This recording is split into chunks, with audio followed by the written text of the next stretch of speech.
Bismillahirrahmanirrahim. Assalamualaikum warahmatullahi wabarakatuh. Yang saya hormati Bapak Ibu Guru SDN 2 Kenayan, marilah kita panjatkan puji syukur kehadirat Allah Subhanahu wa Ta'ala, yang mana pada siang hari ini kita masih bisa berkumpul di kelas 4 ini dalam rangka diseminasi pendidikan guru penggerak dalam keadaan sehat walafiat. Amin ya rabbal alamin. Tak lupa kita sampaikan sholawat serta salam kepada junjungan Nabi Muhammad SAW beserta keluarganya yang kita tunggu syafaatnya di yaumul qiyamah. Amin ya rabbal alamin. Bapak Ibu yang saya hormati, seperti yang saya sampaikan tadi, pertemuan hari ini membahas diseminasi pendidikan guru penggerak.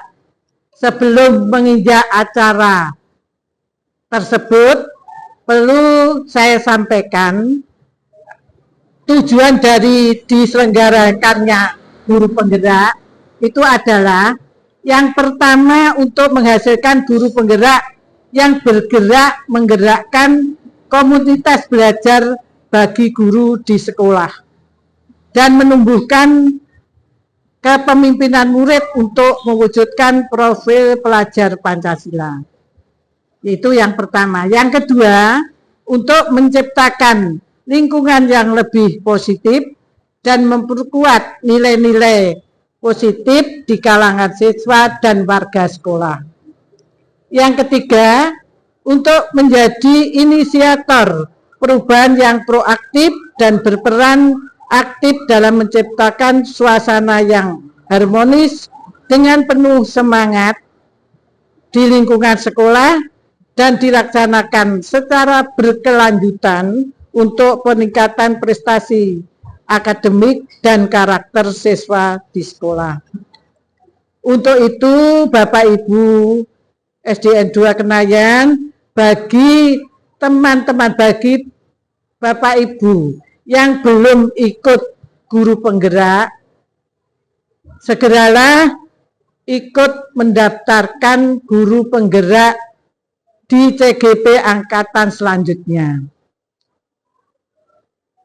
Bapak Ibu guru yang saya hormati, marilah untuk selanjutnya kita bersama-sama mendengarkan apa yang akan disampaikan oleh teman kita, Bu Susi, CGP Angkatan 10. Marilah kita dengarkan bersama-sama.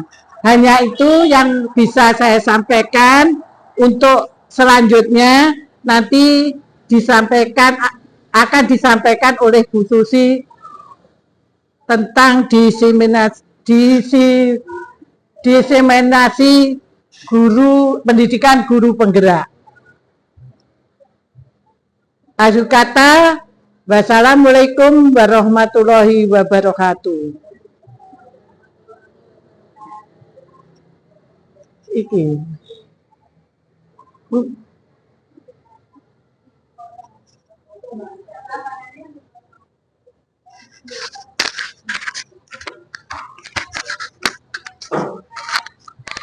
Cuma aku salah enggak dibaleni. Apa? Enak, enggak. Boten apa-apa. Enggak apa-apa.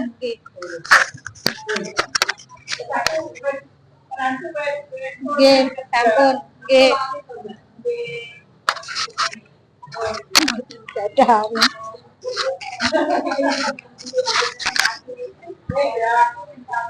Nggih. Bu, enggak apa-apa engko di-cut bisa. Bu, terus lanjut, Bu. Lihat jam aja, Bu, nanti, Bu. Nanti videonya pas ngedit di-cut, dipotong. Apa Bu jenenge? Apa kuwi? Ah, lali aku. Lali. Besok ya.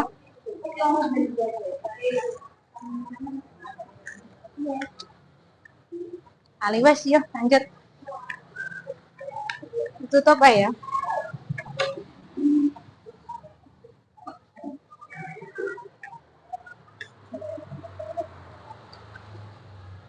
Kepala sekolah. Yang terhormat Kepala Sekolah SDN 2 Kenayan dan teman-teman semua yang saya hormati, semoga kita senantiasa diberikan kesehatan dan juga kebahagiaan. Pertama-tama saya ucapkan terima kasih kepada Bapak Ibu semuanya karena telah menyempatkan waktunya untuk bisa berkumpul di sini dalam kegiatan diseminasi pendidikan guru penggerak budaya positif yang nantinya akan saya sampaikan. Kegiatan hari ini yaitu tentang diseminasi budaya positif. Nah, tujuan dari kegiatan ini adalah merupakan salah satu rangkaian dari pendidikan guru penggerak yang telah saya ikuti pada angkatan ke-10 ini, yaitu pada aksi nyata modul 1.4. Nah, pada aksi nyata ini saya ditugaskan melakukan diseminasi kepada Bapak Ibu guru semuanya yang ada di SDN Negeri 2 Kenayan yang kita cintai ini. Nah, sebelumnya selamat datang Bapak dan Ibu guru hebat semuanya. Mari kita belajar bersama, berkolaborasi, saling mendukung demi mewujudkan budaya positif yang ada di sekolah kita, yaitu di SD Negeri 2 Kenayan yang kita cintai ini. Baik, selanjutnya konsep utama modul budaya positif yaitu ada 7 nanti yang akan saya sampaikan. Yang pertama tentang perubahan paradigma belajar, selanjutnya disiplin positif, motivasi perilaku manusia, kemudian kebutuhan dasar manusia, posisi kontrol restitusi, keyakinan kelas, dan segitiga restitusi. Baiklah Bapak Ibu, kita mulai dari yang pertama yaitu perubahan paradigma belajar. Pembelajaran dengan paradigma baru ini adalah pembelajaran yang berorientasi pada penguatan kompetensi dan pengembangan karakter sesuai dengan nilai-nilai Pancasila, yaitu profil pelajar Pancasila yang saat ini alhamdulillah sekolah kita sudah menerapkan kurikulum merdeka yang di situ di dalamnya adalah ada pengembangan karakter dari siswa, nilai-nilai Pancasila, yaitu karakter beriman dan bertakwa kepada Tuhan Yang Maha Esa, kemudian berkebinekaan global, bergotong royong, kreatif, mandiri, serta berpikir kritis. Pembelajaran paradigma baru ini memastikan praktek pembelajaran yang berpusat pada murid, yang mana setiap murid nanti akan belajar sesuai dengan kebutuhan dan tahap perkembangannya. Nah, kalau dulu itu pembelajarannya berpusat kepada guru, jadi di pembelajaran paradigma baru ini kita harus menerapkan pembelajaran yang berpusat kepada murid, yaitu kemudian kita memandang siswa itu kalau dulu yang dulu itu sebagai objek. Nah, kalau paradigma baru kita menempatkan murid sebagai subjeknya. Begitu nggih Bapak Ibu? Kita lanjutkan. Nah, Bapak Ibu, sebelum kita lanjutkan ke materi yang selanjutnya, coba Bapak Ibu mengepalkan tangan Bapak Ibu semuanya. Ya, silakan. Kemudian temannya bisa satu bangku, ya, salah satu Miss Naina mencoba untuk membuka genggaman dari rekan sebelahnya. Coba, ya, bisa dengan bujukan, rayuan, atau yang lainnya, bisa apapun, dengan segala cara untuk membuka kepalan dari rekan sebelahnya. Coba Miss Naina sama Bu Yunis, Miss Naina yang mencoba untuk membuka kepalanya Bu Yunis. Ya, iya, mencoba atau bisa ke depan Bu Yunis sama Miss Naina. Nah, ya, ini Bapak Ibu ya. Sini. Nah, Bu Yunis mengepal, kemudian rekan temannya mencoba dengan segala cara untuk membuka kepalan dari Bu Yunis. Nah, seperti itu ya Bapak Ibu.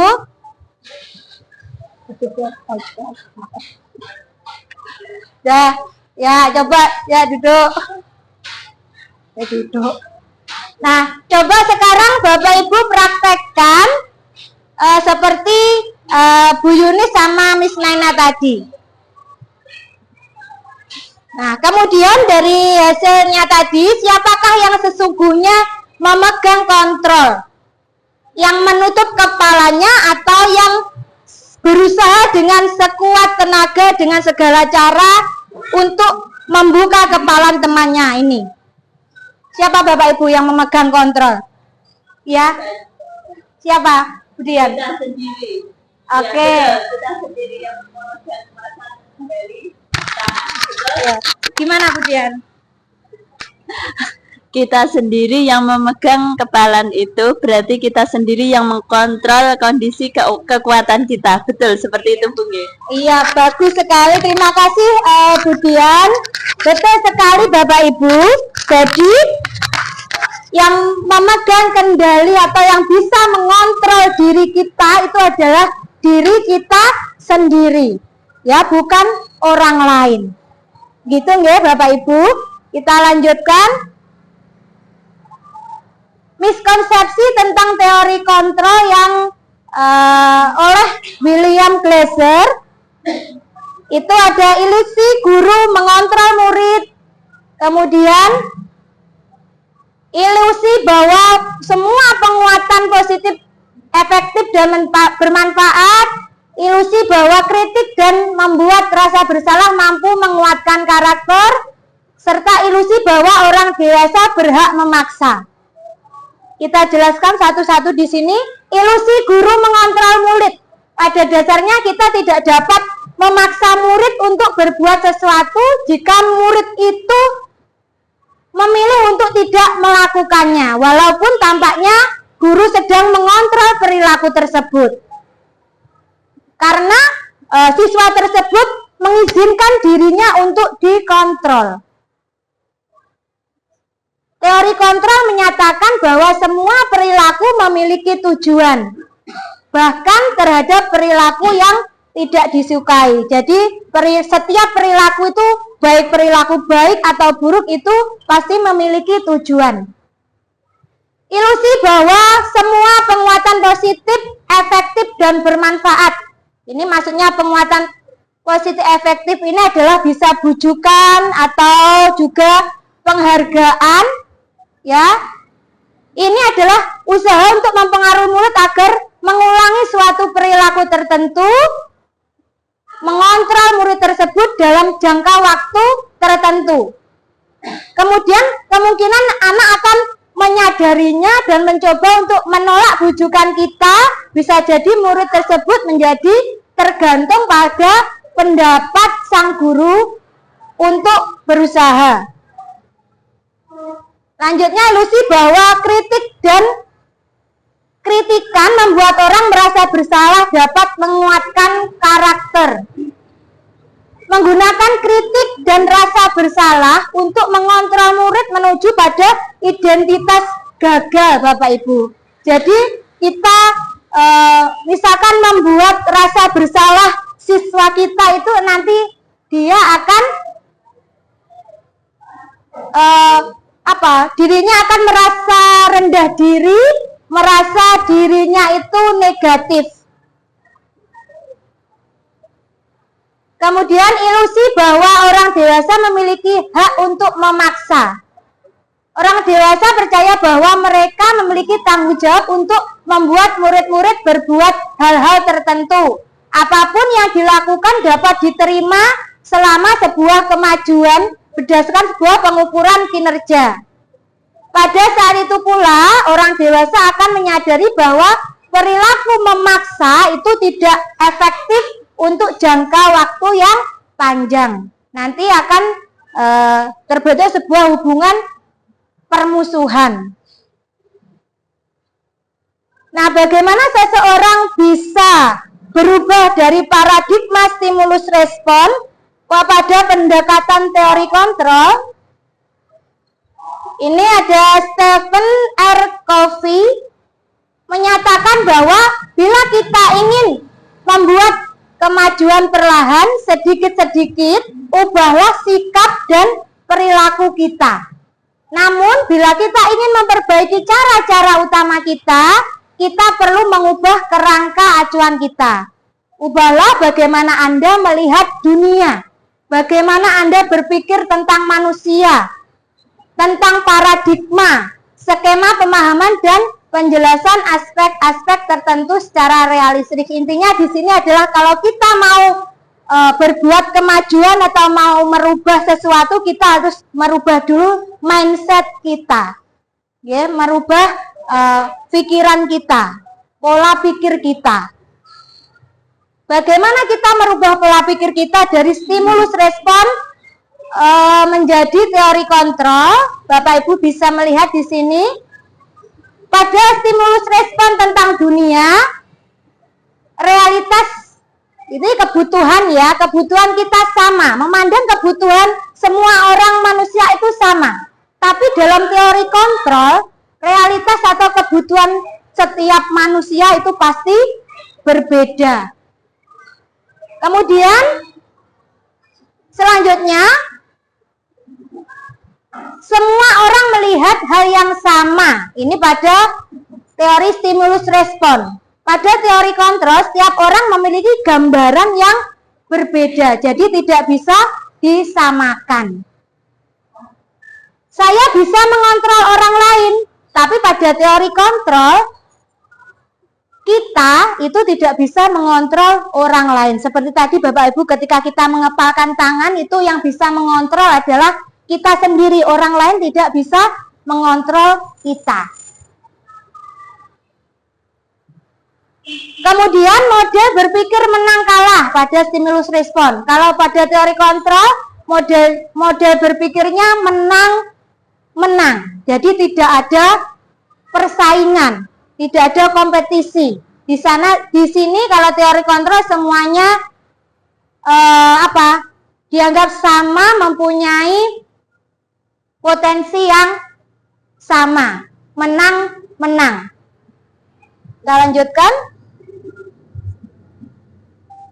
Bagian yang kedua yaitu disiplin positif. Apa itu disiplin positif, Bapak Ibu? Disiplin positif, kebanyakan orang cenderung menghubungkan kata disiplin dengan tata tertib atau aturan dan kepatuhan. Disiplin juga sering dihubungkan dengan hukuman. Padahal itu sungguh berbeda nih Bapak Ibu, karena belajar tentang disiplin positif ini kita tidak harus dengan memberikan hukuman. Nah, pola pikir kita tentang disiplin tadi kita anggap tata tertib peraturan itu haruslah kita ubah. Pikiran seperti itu harus kita ubah. Sebagai pendidik kita harus menciptakan anak-anak yang memiliki disiplin diri, yaitu disiplin yang berasal dari dalam diri anak itu sendiri atau dari motivasi intrinsik, sehingga mereka dapat berperilaku dengan mengacu nilai-nilai kebajikan, bukan dengan apa yang kita hargai atau pencapaian suatu tujuan. Karena untuk menghindari rasa tidak nyaman atau hukuman. Biasanya kalau anak-anak itu kalau hukuman pasti merasa tidak nyaman. Jadi kalau kita tumbuhkan dalam diri anak motivasi intrinsik, nanti dia akan sadar dengan sendiri, oh ini yang harus saya lakukan, oh ini tanggung jawab saya, seperti itu. Nilai-nilai kebajikan universal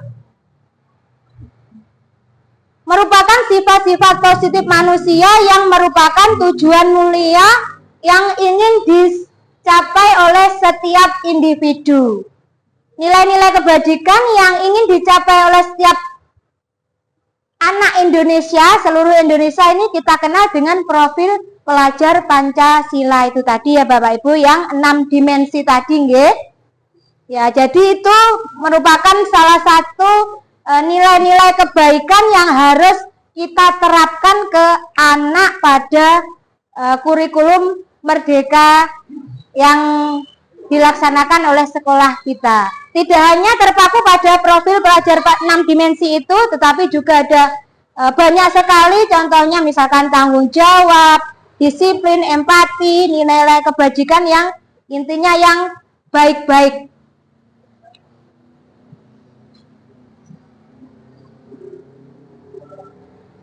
Yang ketiga, kebutuhan dasar manusia. Nah, coba Bapak Ibu, di sini ada suatu masalah. Pak Sukar, guru wali murid kelas 3 di SDN Sejajar, sedang bingung menghadapi ulah salah satu murid di kelasnya, yaitu Naim. Beberapa anak di kelas 3 telah datang padanya dan mengeluhkan Naim yang sering meminta bekal makan siang mereka dengan paksa.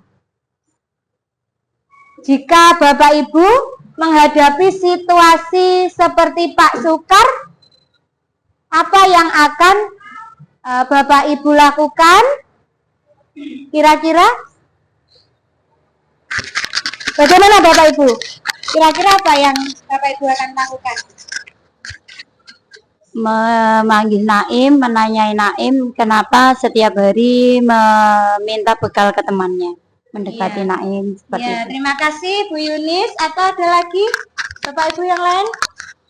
Kira-kira kalau ada permasalahan seperti ini, ada kasus seperti ini, apa yang akan dilakukan?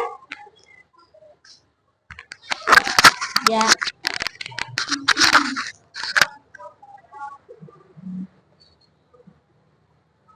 Nah Bapak Ibu, seluruh perilaku yang dilakukan murid itu pada dasarnya pasti memiliki tujuan tertentu.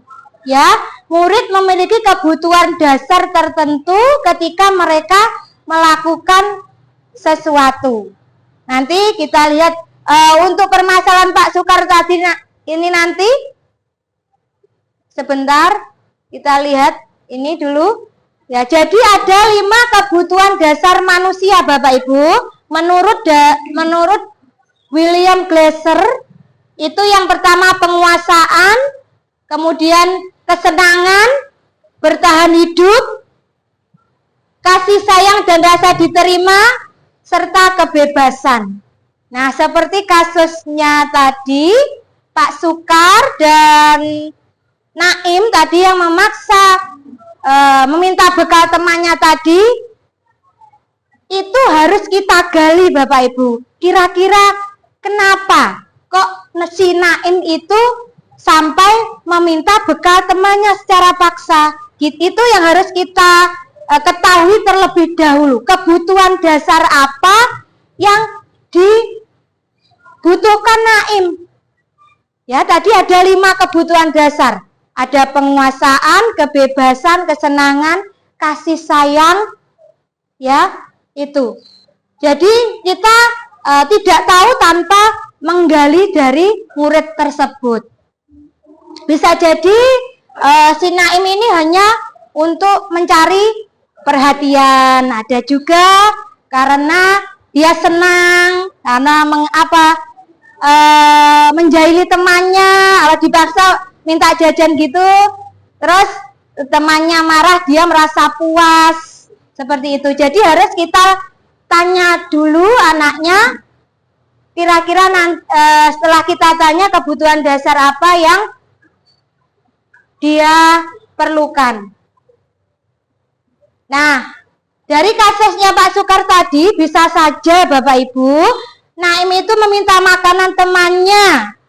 Itu sampai teman Naim kesal karena terlalu sering dimintai makanan. Nah, setelah ditanya Pak Sukar, setelah menggali lebih dalam, ternyata Naim itu kelaparan karena tidak dibawakan bekal oleh orang tuanya. Nah, maka dari itu Naim meminta makanan temannya untuk memenuhi kebutuhan bertahan hidup. Nah, ketika ditanya permasalahan seperti itu, akhirnya ketemulah dia membutuhkan kebutuhan dasar, yaitu bertahan hidup. Karena dia kelaparan, karena tidak dibawakan bekal makanan oleh orang tuanya. Bisa juga si Naim itu karena butuh kasih sayang. Contohnya ada berbagai macam ya Bapak Ibu. Jadi kita harus menanyakan ke yang bersangkutan. Misalnya kalau mengambil bekal temannya karena dia senang, jika ada teman yang memperhatikannya, ya akhirnya teman memperhatikan dia dengan cara melaporkan tindakannya itu kepada guru.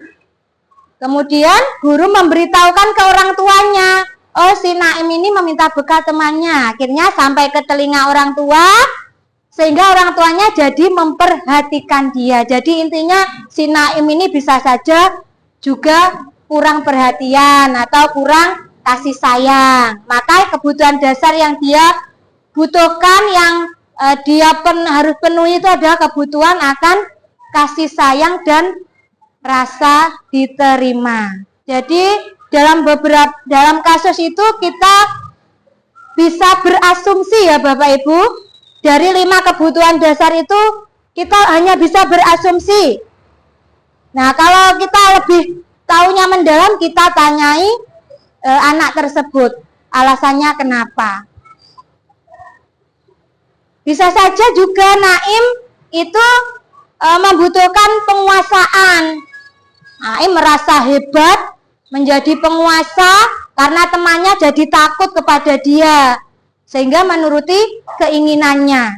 Ya, teman-temannya takut, jadi si Naim ini merasa dirinya berkuasa, merasa hebat, temannya takut dengan dia semuanya. Maka sebetulnya Naim itu sedang berusaha memenuhi kebutuhan dasarnya akan kekuasaan. Dari contoh di atas itu juga, si Naim dan Pak Sukar tadi, bisa juga si Naim itu membutuhkan kebebasan. Bahwa Naim merasa bosan dengan bekal yang dia bawa, bekal yang sama setiap hari. Oleh karena itu dia ingin mencoba hal yang baru, yang beraneka ragam, ingin mencoba hal-hal yang baru. Itu merupakan kebutuhan kebebasan untuk berusaha memenuhi kebutuhannya, yaitu kebutuhan akan kebebasan. Yang belum contohnya yang membutuhkan kesenangan. Ini tetap pada kasus si Naim tadi. Untuk kebutuhan kesenangan, Naim melakukan karena iseng saja, karena ingin melihat ekspresi temannya yang kesal karena telah diambil makanannya. Menurut dia, Naim, ekspresi temannya itu lucu. Berarti di situ si Naim sedang berusaha memenuhi kebutuhannya, yaitu akan kebutuhan kesenangan. Oke. Jadi ada 5 kebutuhan dasar manusia, Bapak Ibu. Saya ulangi kembali, akan kebutuhan penguasaan, kemudian kebutuhan akan kesenangan, kemudian kebutuhan bertahan hidup, kebutuhan akan kebebasan, dan kebutuhan akan kasih sayang dan rasa diterima.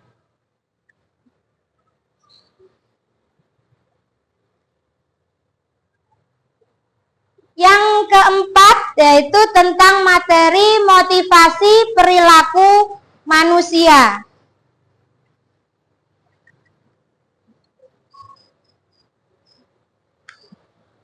Motivasi perilaku manusia menurut Diane Gosen itu ada 3, Bapak Ibu. Yang pertama itu karena untuk menghindari ketidaknyamanan atau hukuman. Yang kedua, untuk mendapatkan imbalan atau penghargaan dari orang lain. Yang ketiga, untuk menjadi orang yang mereka inginkan dan menghargai dirinya sendiri dengan nilai-nilai yang mereka percayai. Motivasi perilaku yang pertama yaitu untuk menghindari ketidaknyamanan atau hukuman. Di sini ciri-cirinya murid bertanya, apa yang akan terjadi apabila saya tidak melakukannya? Ya, kalau tidak melakukan sesuatu, misalkan tidak memakai seragam lengkap. Nah, dia kalau untuk menghindar dari hukuman tersebut, dia pasti akan bertanya, oh, apa yang akan terjadi kalau saya tidak melakukannya? Nah, itu termasuk merupakan motivasi eksternal dari luar, pengaruh dari luar karena adanya hukuman atau ketidaknyamanan. Yang kedua, untuk mendapatkan imbalan atau penghargaan. Jadi melakukan dia berperilaku itu motivasinya untuk mendapatkan imbalan atau penghargaan. Biasanya murid itu bertanya, apa yang akan saya dapatkan apabila saya melakukannya? Aku oleh apa lah aku nglakoni iki. Itu ya Bapak Ibu. Jadi itu juga motivasi dari luar dirinya. Anak akan melakukan sesuatu jika dia diiming-imingi oleh imbalan. Misalkan ya, contohnya ketika mengerjakan PR di rumah. Ini yang berperan orang tua. Ketika dia mau mengerjakan PR itu karena diberi uang oleh orang tuanya. Ayo, Mas, dikerjakan PR-nya, nanti saya beri uang 10.000. Nah, itu adalah motivasi perilaku manusia untuk mendapatkan imbalan. Kemudian yang terakhir, yang ketiga. Nah, ini Bapak Ibu yang di sini mereka akan menghargai dirinya sendiri, mereka percaya dengan nilai-nilai dirinya. Di sini murid bertanya, akan menjadi orang seperti apa ya jika saya melakukannya? Itu sudah mulai masuk dalam dirinya, dia menginginkan menjadi orang seperti apa. Misalkan dia ingin menjadi orang yang bertanggung jawab, apa yang harus dia lakukan? Ya, itu berasal dari di dalam dirinya sendiri. Oh, aku harus misalkan disiplin, oh aku harus berangkat tepat waktu, harus mengerjakan PR tanpa harus diiming-imingi oleh imbalan atau ditakut-takuti oleh hukuman. Dia akan timbul dalam dirinya sendiri, oh ini yang harus aku lakukan, mengerjakan PR, karena itu merupakan tanggung jawab dia. Itu adalah motivasi internal atau intrinsik yang berasal dari diri dia sendiri. Nah, terkait motivasi itu artinya adalah dorongan yang timbul pada diri seseorang secara sadar atau tidak sadar untuk melakukan suatu tindakan atau tujuan tertentu. Jadi motivasi itu ada dua ya Bapak Ibu. Ada motivasi eksternal, ada motivasi internal. Kalau motivasi eksternal itu murid melakukan kedisiplinan dikarenakan takut akan hukuman, takut menghindari hukuman, kemudian atau dia mengharapkan imbalan atau penghargaan.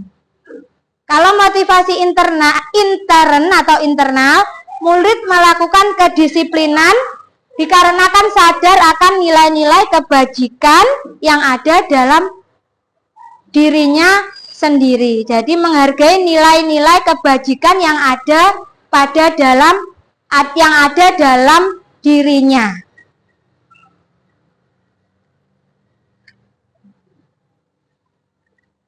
Perbandingan hukuman dan disiplin atau konsekuensi. Jadi di sini kita harus bisa membedakan antara hukuman dan disiplin atau konsekuensi. Kalau hukuman itu sifatnya tidak terencana, secara tiba-tiba kita memberikan hukuman. Kalau disiplin atau konsekuensi itu terencana, berupa kesepakatan yang dibuat bersama, yang disetujui oleh guru dan murid. Kalau arahnya hukuman itu satu arah, jadi guru yang memberikan hukuman, guru yang berperan di situ. Kalau konsekuensi itu dibuat oleh guru dan murid, sama-sama mengetahui, oh ini konsekuensinya ini, seperti itu. Kalau hukuman itu hanya guru saja yang tahu atau hanya sepihak. Kalau bentuknya hukuman itu bisa bentuk hukuman fisik, hukuman psikis, anak disakiti dalam bentuk perbuatan atau dalam bentuk kata-kata. Jadi hukuman itu tidak secara fisik saja kita tahu bekasnya, tapi juga hukuman itu ada yang hukuman yang psikis, yaitu dengan berupa kita mengucapkan kata-kata kepada anak didik kita. Kalau konsekuensi itu sesuai kesepakatan yang sudah dibuat. Selanjutnya terkait kenyamanan. Kalau hukuman, murid pasti akan terasa tidak nyaman karena akan hukuman tersebut. Kalau konsekuensi tidak nyaman dalam waktu pendek. Kemudian keterukuran. Kalau hukuman tidak dapat diukur, kalau kesepakatan bisa diukur. Misalkan 3 kali tidak mengerjakan tugas, maka diberi tugas tambahan. Jadi ada konsekuensinya. Konsep disiplin dalam identitas gagal. Ya, dalam identitas gagal itu terkait dengan hukuman dan penghargaan tadi ya Bapak Ibu, yang dari motivasi eksternal. Hukuman itu menyakitkan, tidak nyaman, kemudian bersifat memaksa, dan murid cenderung menyembunyikan kesalahan, murid rendah diri. Kalau kita mendisiplinkan anak dengan melalui penghargaan, misalnya kita memberikan imbalan, itu tidak akan efektif Bapak Ibu, itu bisa merusak hubungan atau sifat iri. Ya, jadi kalau kita mengajarkan muridnya banyak Bapak Ibu. Jadi kalau kita memberikan penghargaan ke anak, oh anak ini pintar, kemudian kita beri hadiah seperti itu akan menyebabkan iri atau merusak hubungan antara dia dengan teman-teman yang lain. Temannya akan merasa iri. Ya aku kok enggak diparingi. Selanjutnya mematikan kreativitas, menghukum dengan sistem ranking. Maka itu Bapak Ibu, sistem ranking di kurikulum Merdeka itu memang sekarang kan tidak ada. Nah, itu merupakan ranking, itu merupakan bentuk penghargaan yang harus kita hindari. Itu akan mematikan atau merusakkan, merampas hak menghargai dirinya. Kalau konsep disiplin dalam identitas sukses tadi melalui konsekuensi ataupun restitusi.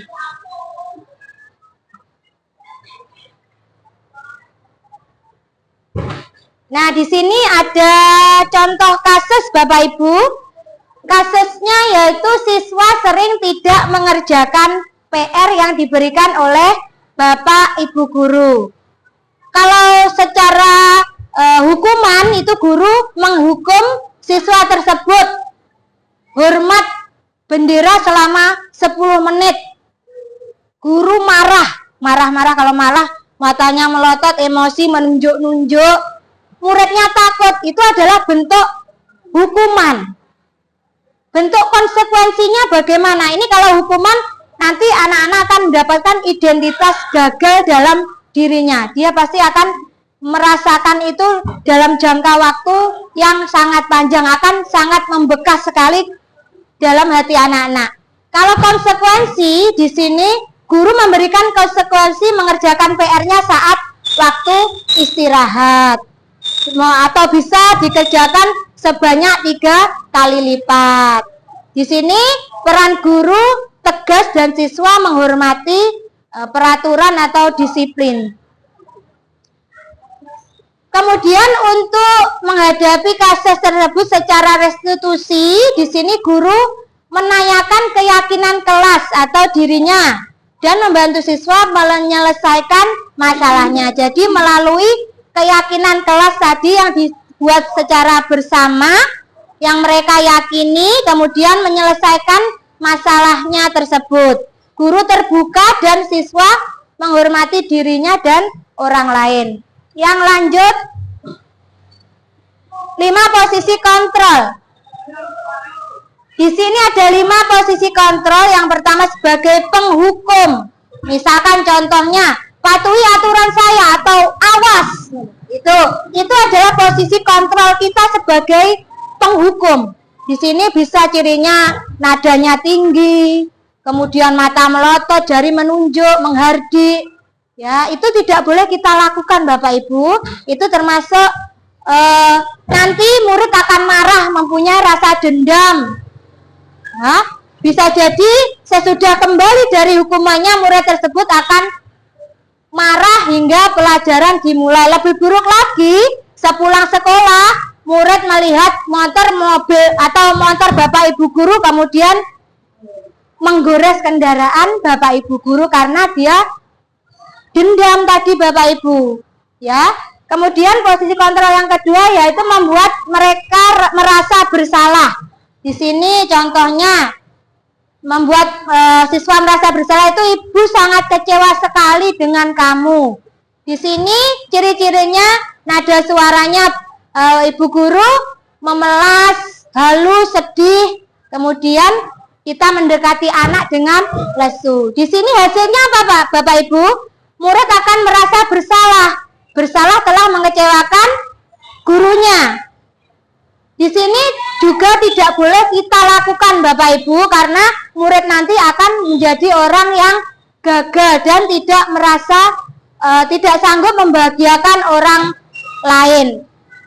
Ini malah lebih berbahaya dari sifat penghukum tadi. Ya. Karena emosi akan tertanam rapat di dalam pikirannya.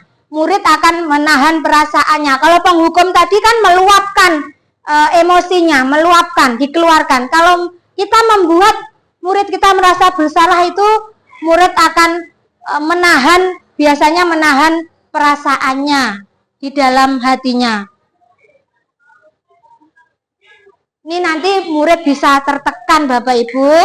Tiba-tiba kalau murid sudah tertekan, nah tiba-tiba bisa meletus, tiba-tiba amarahnya bisa menyakiti dirinya sendiri bahkan orang lain karena dia menahan perasaannya tadi. Yang selanjutnya sebagai teman. Ya, kita memposisikan diri sebagai teman. Contohnya nada kita ramah, akrab, bercanda seperti ketika mereka bersama dengan teman-temannya. Contohnya, perkataan yang kita ucapkan, ya sudah, kali ini tidak apa-apa. Nanti ibu bantu bereskan. Seperti itu ya. Kalau sebagai teman nanti murid akan merasa senang, merasa akrab dengan gurunya. Bila ada masalah dia akan bisa mengandalkan gurunya untuk membantunya. Anak menjadi lebih terbuka kepada bapak ibu guru. Nah, selanjutnya sebagai pemantau.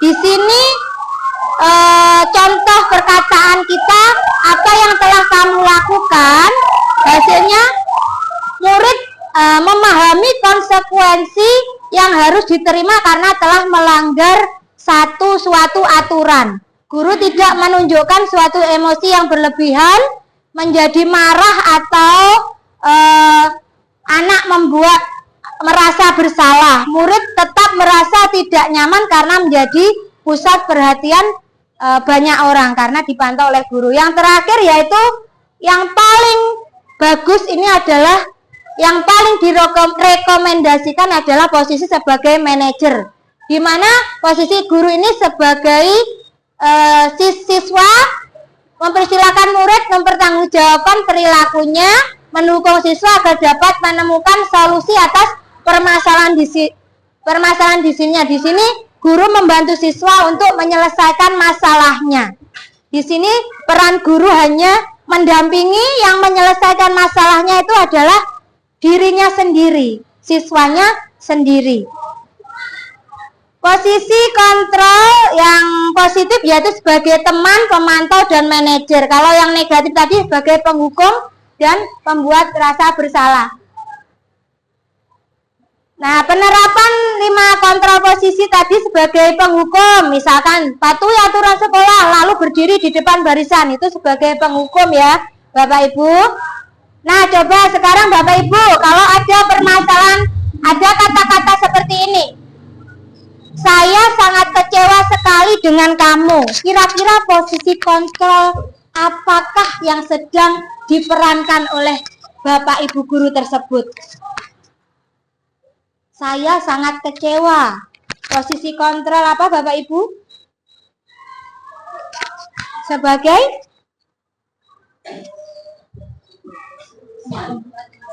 apa? Pembuat rasa bersalah. Membuat rasa bersalah. Kemudian? Pembuat rasa bersalah. Anip, posisi kontrol apa? Membuat rasa bersalah. Membuat rasa bersalah. Bagus sekali Bapak Ibu ya. Betul, membuat rasa bersalah. Kalau yang satunya, ini, apa rencanamu untuk mengatasi masalah ini? Ini posisi kontrol dia sebagai apa? Bu Yunis? Tadi 5 posisi kontrol. Nah, tuh. Apa rencana memperbaiki masalah ini? Manajer. Manajer. Lagi? Manajer. Manajer. Betul sekali Bapak Ibu sebagai manajer. Jadi menyelesaikan masalah secara bersama dengan dibantu oleh gurunya. Segitiga restitusi. Apa itu segitiga restitusi? Yaitu suatu proses dialog yang dijalankan oleh guru agar menghasilkan murid yang mandiri dan bertanggung jawab. Bentuknya segitiga Bapak Ibu. Kenapa ini disebut segitiga restitusi? Karena bentuknya segitiga. Ini tidak boleh tidak segitiga atau hilang sisinya. Harus bentuknya segitiga. Yang pertama yaitu sebagai fondasi bawahnya ini adalah menstabilkan identitas. Kemudian ke atas itu memvalidasi tindakan yang salah. Kemudian yang ini yaitu menanyakan keyakinan. Itu harus kita lakukan ketiga-tiganya, tidak boleh hilang satu sisi.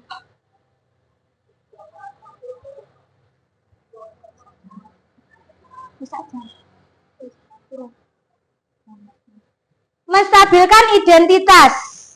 Nah, di sini ketika seorang merasa sedih, merasa emosi, mereka tidak bisa mengakses bagian otak yang berfungsi untuk berpikir secara rasional. Saat itulah ketika kita harus menstabilkan identitas anak tersebut. Sebelum terjadi hal-hal yang lain bisa untuk memperburuk keadaannya, maka sebaiknya kita membantu anak untuk tetap tenang, untuk kembali ke suasana hati di mana proses belajar dan penyelesaian masalah bisa dilakukan. Contohnya, bagaimana kita dengan meyakinkan si anak dengan mengatakan kalimat-kalimat seperti ini, Bapak Ibu. Berbuat salah itu tidak apa-apa. Setiap manusia pasti pernah melakukan kesalahan. Manusia tidak ada yang sempurna. Seperti itu, Bapak Ibu. Yang kedua, validasi tindakan yang salah. Nah, semua tindakan atau perilaku kita itu pasti memiliki tujuan, yaitu memenuhi kebutuhan dasar, 5 kebutuhan dasar tadi. Nah, anak-anak yang tadinya tidak terjangkau menjadi lebih terbuka. Hal ini menguntungkan murid dan guru karena guru akan berada dalam posisi siswa. Bila kita memahami alasannya, melakukan sesuatu, maka siswa akan merasa dipahami. Ini posisi sebagai teman. Kita harus memvalidasi kebutuhan mereka. Apa sih yang mereka butuhkan dari kalimat dasar itu, yang mana yang mereka butuhkan dengan mengatakan kalimat ini. Kamu pasti punya alasan mengapa melakukan itu. Yang ketiga, menanyakan keyakinan. Teori kontrol menyatakan bahwa kita pada dasarnya termotivasi secara internal ketika identitas sukses telah tercapai dan tingkah laku yang salah telah divalidasi. Yang pertama tadi menstabilkan identitas, kemudian validasi tindakan yang salah, kemudian pada ketiga ini anak siap dihubungkan dengan nilai-nilai yang mereka percayai atau mereka yakini dengan pertanyaan-pertanyaan, misalkan apa yang kita percaya sebagai kelas atau keluarga, kemudian apa nilai-nilai umum yang kita telah sepakati. Itu contoh-contoh kalimatnya. Yang terakhir tentang keyakinan kelas. Mengapa keyakinan kelas? Mengapa tidak peraturan kelas saja? Kalau keyakinan ini lebih menggerakkan seseorang bandingkan mengikuti peraturan saja. Keyakinan kelas adalah kepercayaan, nilai-nilai yang diyakini. Keyakinan kelas biasanya dibuat dan disepakati bersama-sama. Keyakinan kelas ini hubungannya dengan restitusi diri. Kalau peraturan ini tatarannya dibuat oleh seseorang, biasanya hanya oleh guru saja atau sekelompok orang yang terkait saja. Tidak ada hubungannya dengan siswa. Peraturan hubungannya dengan hukuman dan konsekuensi. Bagaimana membentuk keyakinan kelas? Ini pembentukan keyakinan kelas ini bersifat abstrak, berupa pernyataan universal, dibuat dalam pernyataan positif, kemudian sedikit saja Bapak Ibu, supaya apa? Supaya mudah diingat, bisa 3 atau sampai 7 saja keyakinan, tidak harus banyak sampai 10 atau 20. Jadi yang poin-poinnya saja tidak lebih dari 7 keyakinan. Sesuai dengan kondisi kelas, kemudian semua warga kelas dilibatkan dalam pembuatan keyakinan. Nah, ini Bapak Ibu praktek baik atau penerapan yang sudah saya lakukan di kelas 1 kemarin, yaitu proses pembuatan keyakinan kelas 1. Di sini sebelum membuat keyakinan saya berdiskusi dengan murid-murid tentang kelas impian yang mereka inginkan itu seperti apa. Misalkan ingin kelasnya bersih, ingin kelasnya rapi, nyaman. Kemudian setelah itu setiap siswa menuliskan kelas impian di sticky note dan menempelkannya di papan tulis. Dan selanjutnya setelah itu baru merumuskan kesepakatan bersama dan semua siswa menandatanganinya.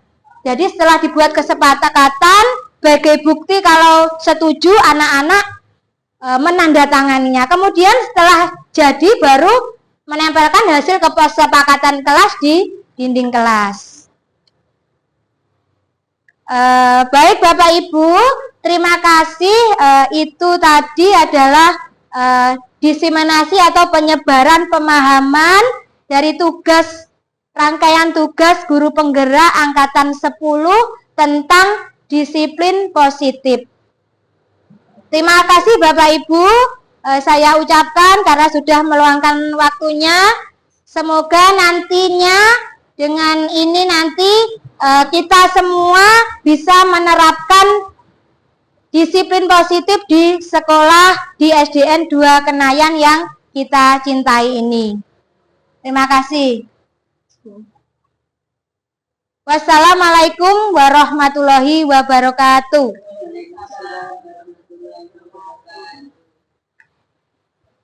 Wes Bu, Pak sak jam. Punjul apa kurang? Wes, ber.